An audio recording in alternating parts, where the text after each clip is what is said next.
Welcome to GDI Consulting BidCast. In this edition, we're covering the Federal Aviation Administration's Power Systems Design and Install Services II program, often referred to as PSDI II.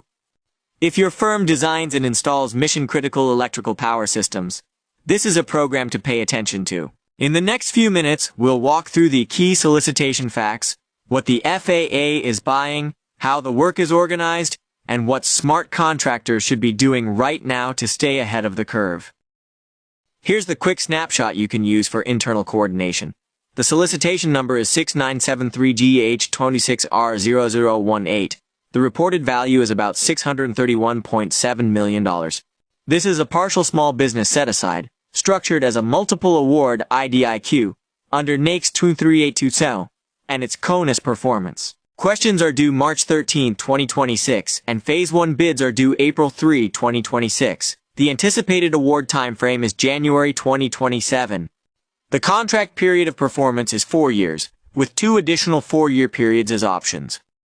At a high level, PSDI II supports one of the FAA's most important operational needs: reliable electrical power for national airspace assets and facilities.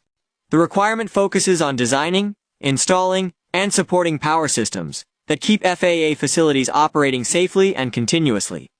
The scope includes replacement, modification, and support of both new and existing power systems across FAA sites. The key takeaway is that this is not nice-to-have work. It's directly tied to uptime, resilience, and operational continuity, so technical credibility and disciplined execution matter. When you look at the day-to-day work that typically shows up under this program, it centers on power generation, power conditioning, storage, monitoring, and distribution. You'll see engine generators, UPS systems, and fuel storage tank systems with monitoring and controls. You'll also see core electrical distribution equipment, think switchboards, panel boards, switchgear, transfer switches, and related configurations.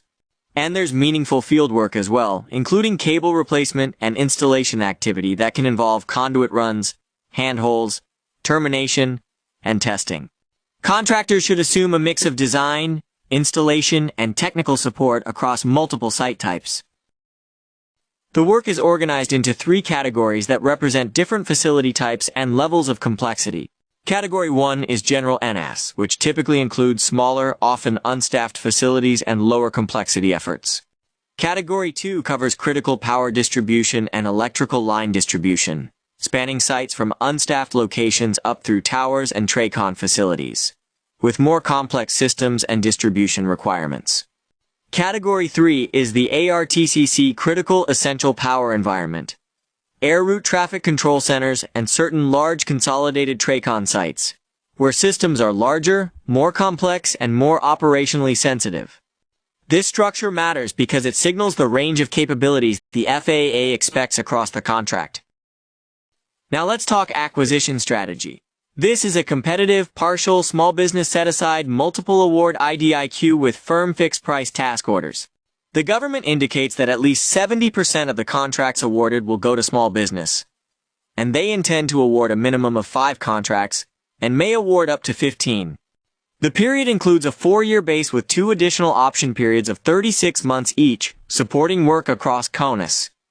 The practical implication is that positioning and proposal discipline will matter, especially because multiple awards often drive intense competition at both the base contract and task order levels.